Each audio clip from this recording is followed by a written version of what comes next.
Yes, hello, it's another episode. I'm your host, Glenn. And it's another episode of Error B&B, and we're going to talk about the horrors, the dangers, the incredible humiliations that you could find right around the corner or across the globe at your chosen Airbnb. We have a great story this week, and it comes from no other than me. Okay. And we also have, if there's time, we've got a survey as to what percentage of Americans avail themselves of an Airbnb, what percentage of Americans have already used one, what percentage of Americans have used one and will say they will never use one again, what percentage say they were great. And if we have time, we're going to put that right at the end of today's very brief episode. If we don't have time, then we'll do that next week, because it is kind of lengthy, but it's something that a lot of people seem to have asked for and said, we want to know, are we the only ones that have had a similar experience to this? And I'm not just saying negative or positive, but just there are people who have had both kinds of experiences. And let's look at the survey and see who's had what.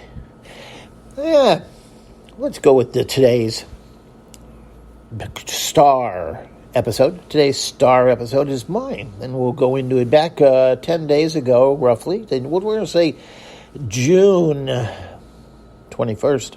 We're going to say of 2023. I rented a Airbnb space from Liam. We're going to talk about Liam renting me a spot out there in beautiful Yucaipa. And what exactly did happen? Well, it had a very nice picture of the room, and by the room, I guess I didn't pay enough attention to the word studio, because studio does mean you are in one room. It may be a very nice room, it may not be a very nice room, but either way, it's prison. You're in one room, and that's where you're going to spend all your time that's inside the Airbnb. And if you're in the lovely vestiges people call Yucaipa, for good reason, you're probably going to spend most of your time inside, because during this time of year, it is just too hot to go outside. Today, when I'm making this, we're talking about June 30th, it's 110 degrees outside. And tomorrow, it's much worse. Tomorrow, it's 114 degrees outside, and the next day, 115 degrees outside. So you're going to spend your time inside the rental, the Airbnb rental.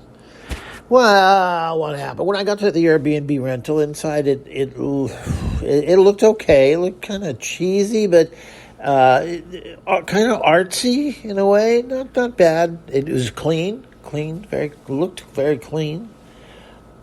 And especially smelled nice. When I walked in the door, it was very nice smelling. But, outside, it looked like a prison. It looked like it was a garage that had been converted into a room, which I believe it is. And all it had to enter and exit was one turquoise-colored door. That'll be the name of this episode, the turquoise door.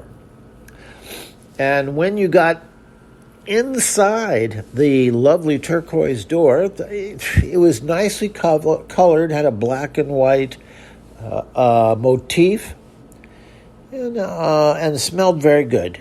And I tried my best to put my very, very minimal personal belongings up on the single shelf that was, I would say, 3 feet by 2 feet. That was what there was for personal belongings. And I accidentally knocked over a single one of the wine glasses. There are 2 wine glasses at the end. Now, you'll notice at the end of this story, the owner lies and says that I broke wine glasses. So the owner lies and tells both Airbnb and the police that I broke more than one glass. Liam, you're a liar. Liam, if I'm lying, you can sue me. So what happened was I put my stuff up there, and one wine glass hit the floor and did break. So in the way that cheap wine glasses break, although it did have a nice sound to it, just all that happened was that the stem broke away from the bowl. So anyway, I got in there and I started, getting ready for my 3-day stay. And what happened was I noticed first and foremost that, oh boy, I forgot to check. That's my fault. There's no dishwasher. Okay, all right. Very few places these days without dishwashers. Okay, this one did not have a dishwasher. Now, down below, I'd like write in your opinion. What would you do if you pulled up to an Airbnb that they described as lovely or modern and it did not have a dishwasher? Would you say, hey, it's my fault for not checking if it had a dishwasher? Or would you say, no, I'm allowed to assume in this day and age that every place that's modern, that's an Airbnb, has a dishwasher? Give me your opinion. I really, really would like to hear what you have to say, even though, of course, I can't hear it at all. Anyway, we'll get back to that. And there was a nice little sink with a nice little half-filled bottle of dishwasher detergent. So they had it all set up for me to do my own dishes, which I don't do. And we'll move on to there. So anyway, let's just put it this way. I let them know in the smelling way that it did smell very nice, which it did. And then as the night went by, watched some TV, didn't do anything in particular, but as I went down to go to sleep, I was bothered. I think I was bothered before that, but I was bothered by the fact that there was no screen door on the front door. That's a real level of incivility and roughing it that I'm not accustomed to. There was no screen door. In other words, you open the turquoise door. You open the turquoise door and whatever is out there comes on in. Okay, that's pretty cheap. Did you know that a homeowner, if he waits and buys it at the right time, he could get one of those for under $300 for the house? Now, $300 may seem like a lot of money to a lot of people, but remember, that's probably going to last 5 years. So then that would work out to about $5 a month for the convenience of that. And you don't think you could raise the rental rate of the property by $5 a rental because it's got put in a beautiful screen door? Sure you could. Let's get, so I was thinking that, God, I wish there was a screen door, and I took a casual glimpse from the bed, which, as other reviewers have said, is too soft, but not bad. It's way too soft, but you can sleep in it. I'm not a complainer, but I took a look to my left where the door was, and I could see the stars outside. And I realized that somebody there was too cheap to mill the door so that it is airtight against the frame. And that you could actually see outside, not a lot, but you could see what was going on outside the house by looking through the edges of the door where it meets the frame. There was a good half-inch gap. So I decided to see, is this possible that somebody outside could just stick in any one of the many, many types of cameras these days and just stick it on inside the house and take a look inside of my house? Well, not my house, my residence for the next 3 nights. And boy, it gets way worse than this. Yes, so I took out my portable little measuring device, stuck it through the crack, and I could see outside. And from outside, I could stick it in the crack, and I could see inside. Look around. Oh, that's nice.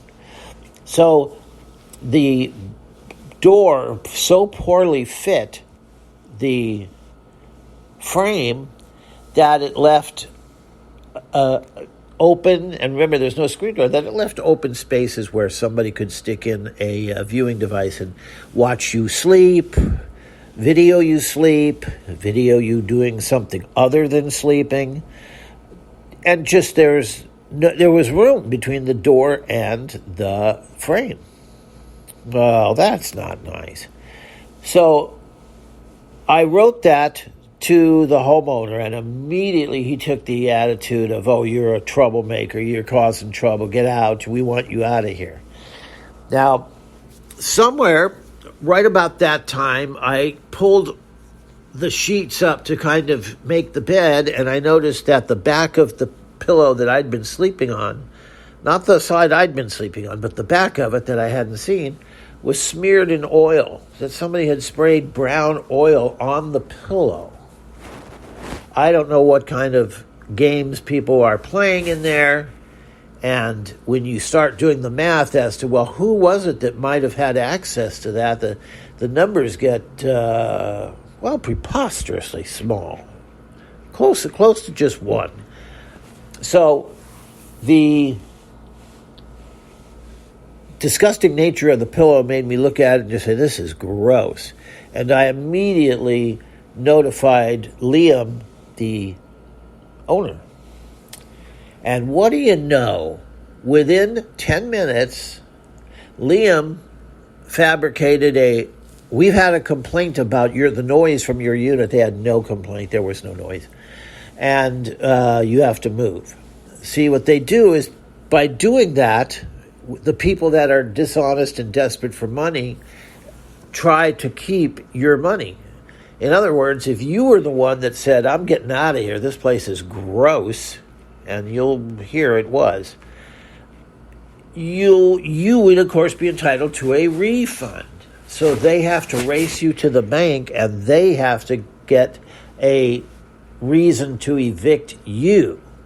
And so Liam had to make up a story, and he did, about a neighbor complaining about the noise from me, which, I can't really say the neighbor didn't complain because I wasn't there and I don't know, and the neighbor may be his wife, right? His wife may live in the unit next door, and he may have called her and said, hey, Glenn found the gross oil, quick, before he can get his money back, make a complaint about him. But I can't say the complaint, if there was a complaint about noise, that it was false, that it was made up, and there was nobody actually, no neutral, honest person actually complaining about noise emanating from me or my unit, because there was none. It was basically silent. So the next thing that happened was I sent another letter to him saying, I want those sheets in here changed. That's gross. And so when I got out of bed and started looking around the unit, I noticed another brown stain in the bed sheets. Not on the pillowcase like the other gross stain, but in the bed sheet, like under where I had been sitting. And it was over towards the middle of the bed, like where if you had two people, it might have been. So anyway, I took a look at it, and it was just not big. It was just, and I realized that it was a silhouette, let's say, or an oil impression. Somebody had wiped, not somebody, a man had wiped his penis with the sheets. Yes, a man had wiped his penis with the sheets and left a impression of wet oil on sheet of his personal parts. And that was enough for me. So I again texted him, said, this is gross. Get over here. Fix this right now. I want this fixed. And I kind of quit, and I noticed that what came back were allegations. How dare you? You did this. We know that you must. Why? And of course that makes absolutely no sense. No sense at all. Why would I do it to myself? What would the purpose be of me bringing oil from far away to come to his place to oil his sheet? It makes no sense. What makes sense is, and he had some other person say, I'm Adele, and I'm the inspector general, and I inspect the premises, and she never got, whoever this person was, never said, I came in there, and before you got there, I personally looked at the sheets, which is, of course, the only thing that would matter. She just said, it's my job to do blah, blah, blah, blah, blah, blah, and I think you're a liar, and you think this about it. And so, again, they accuse me because they want to make sure that they don't have to give a refund.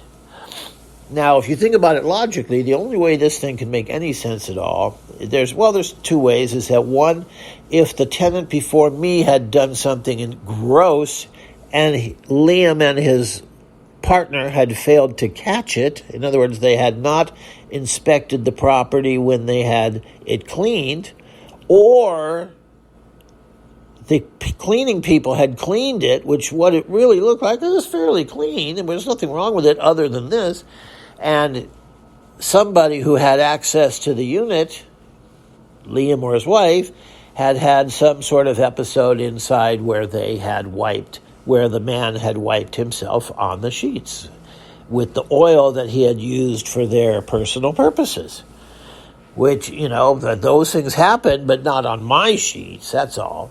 So, again, I sent notices saying, get this out of here, get this clean, this is gross, and they sent things back saying, we know you're a liar, you made it up, da-da-da. Oh, and the people who complained about you said you made noises, but they wouldn't say when, what kind of noises, who the people were, or anything like that, or they had turned on the phone and here's a recording of the noises.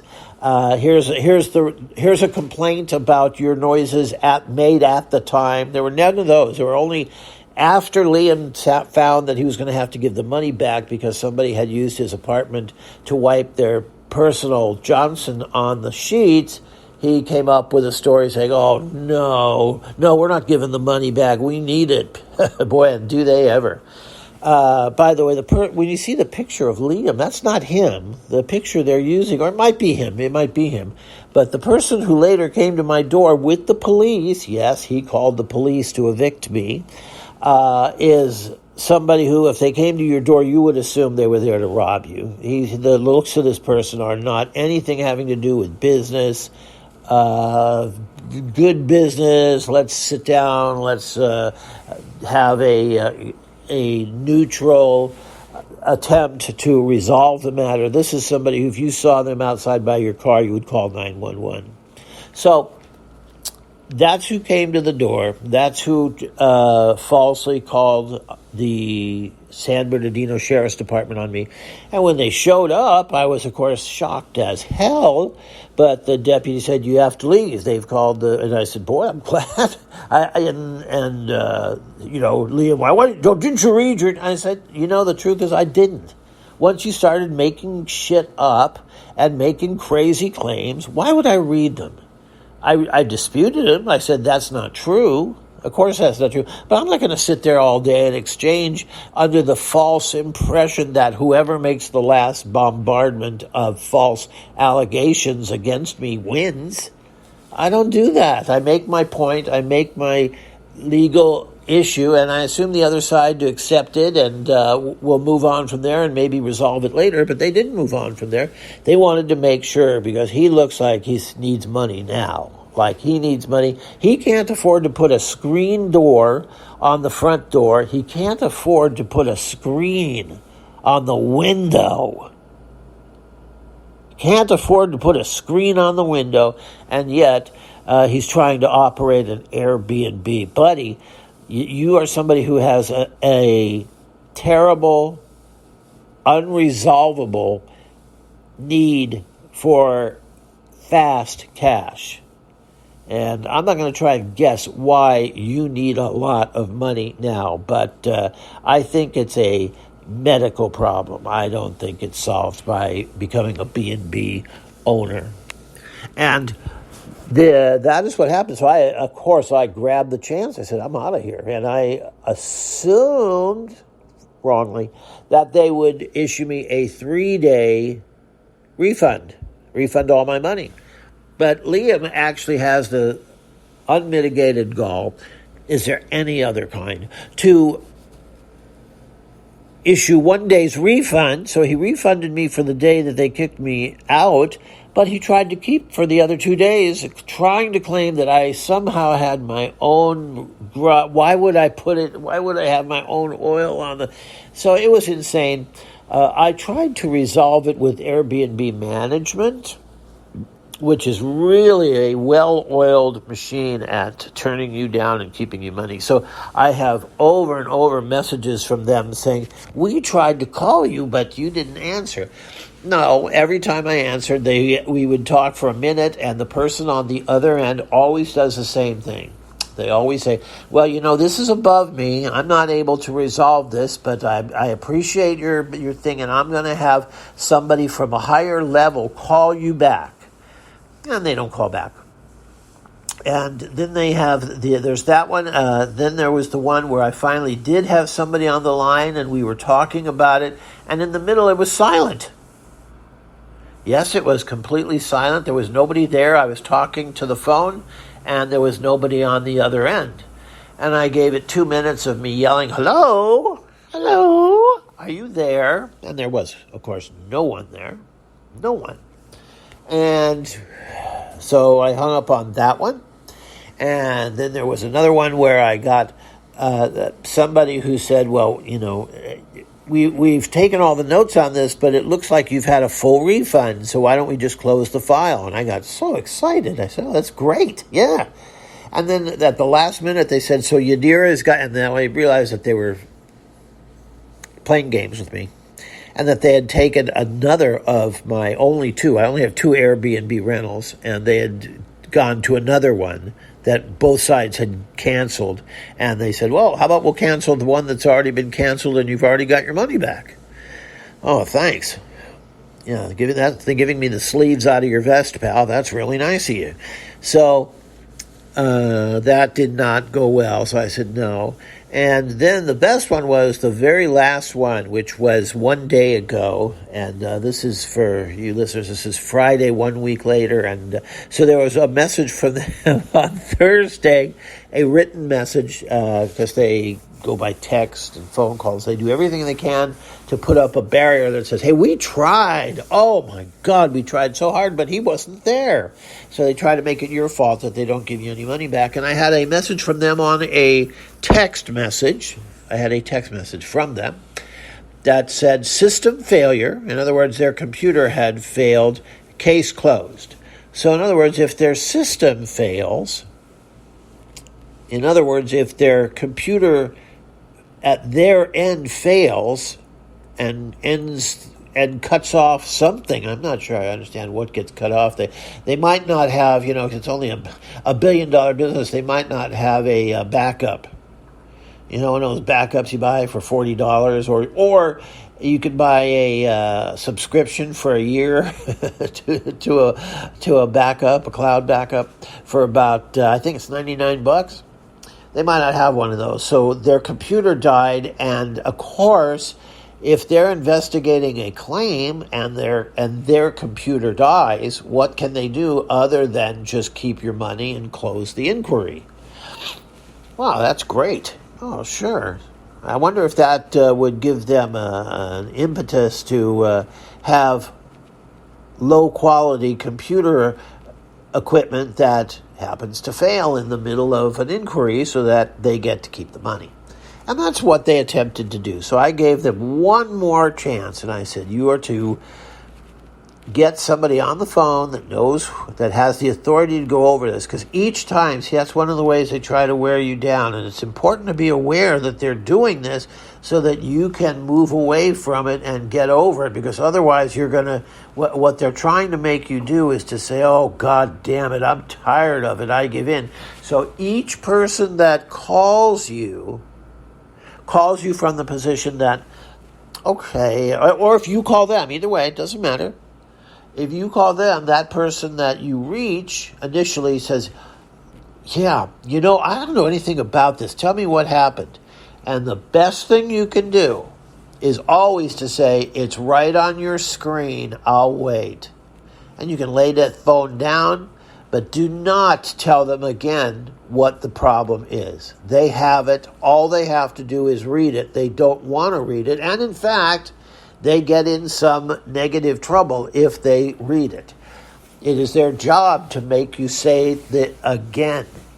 So that is because it's being recorded, and they can use the recording to go through it and see if they can prove that you are lying and to find discrepancies in your recorded statement from the earlier recorded statement.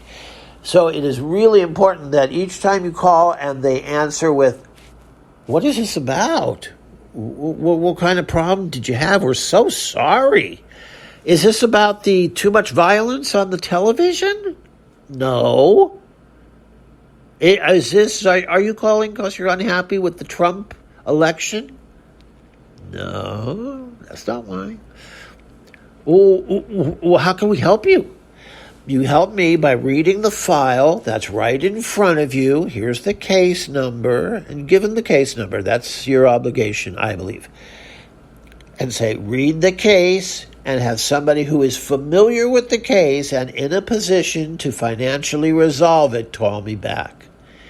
And that way you bat the ball back to them, and they can no longer say the fact that they couldn't reach you, etc., etc. It makes it your fault that the matter wasn't resolved. Now, if they don't reach you with a person who is familiar with the case and enabled to resolve the problem, it is their fault, and it will look extremely bad for them in court. So you want to bat the ball back to them, and that means each time you talk to them and they attempt to just so nicely drop the ball in your court and say, well, what was this about? That gives them the phony appearance that they have done nothing wrong by not being able at this juncture to resolve the matter. No. If you've talked to them more than once, if this is more than your second time, not to mention in my case it was like 9, 10, 11, but if this is your second, third, fourth, fifth time talking to them and attempting to resolve it, as soon as you hear I don't know anything about this, you remind them that they do have a computer. If you're nice like me, you let them just remind them, hey, you have a computer that would tell you the answer. And you let them know that their computer has all of the conversation. Remember that initial conversation where I spoke to Liam and told him all about the stinky sheets and the stinky pillow with the oil on it? Well, it didn't stink, actually. I didn't smell anything ever. It was just oily. So, and then where some male had wiped his sex organs that were covered with oil on the sheets, which we should look into. Was it Liam having a meeting up with somebody like a maid in the unit? Remember when I was having that discussion about that? Well, that also is in their computer. All they have to do is look at it. It's all there.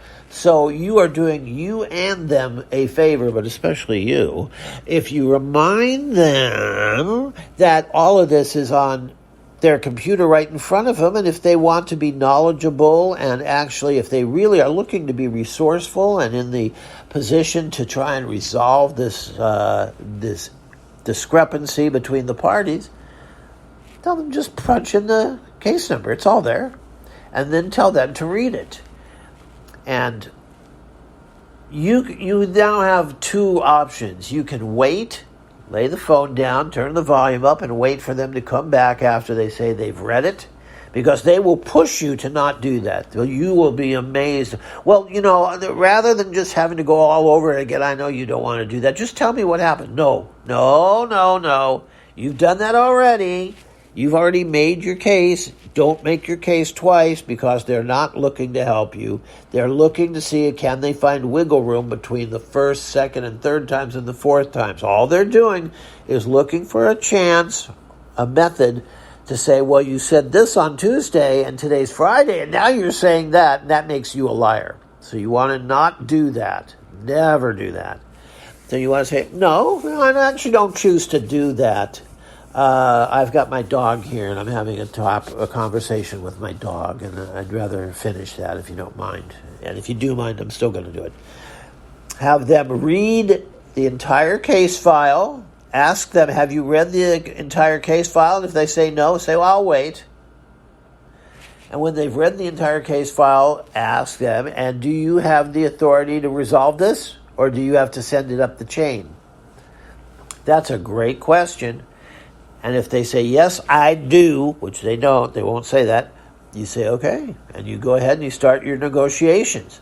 If they say, well, I don't, I will have to send this up to the people in charge of penis oil claims, you know that at least you only wasted your time and you didn't give them more of a statement to narrow down and try and catch you in contradictions in. So you haven't hurt your case, but you haven't helped either. So you can ask them, do you want to do that now? And they will always say, and don't be surprised, they will always say, no, we're going to have somebody call you right back. It should be less than 48 hours.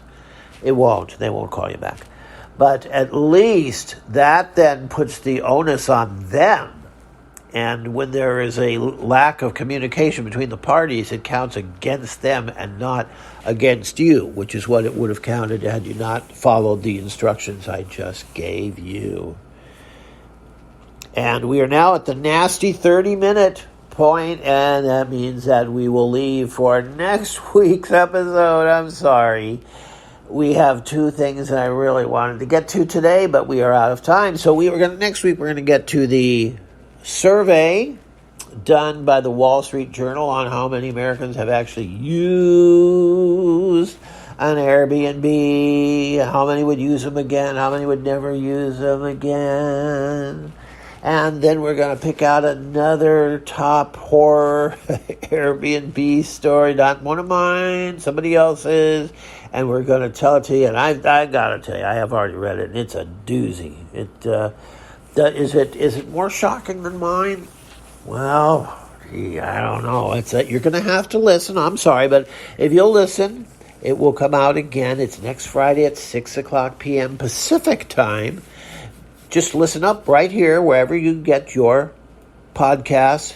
Remember, every place that has podcasts, whether it is Amazon or Spotify or anything like that, it's all there. All you have to type in is error.